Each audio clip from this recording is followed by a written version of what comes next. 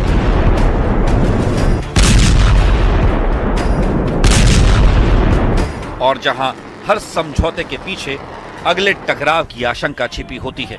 तो क्या हॉर्मूज में बनने वाली हॉटलाइन तीसरे विश्व युद्ध को टालने का जरिया बनेगी, या फिर इतिहास एक बार फिर साबित करेगा कि मिडिल ईस्ट में शांति अक्सर अगले तूफान से पहले की खामोशी होती है।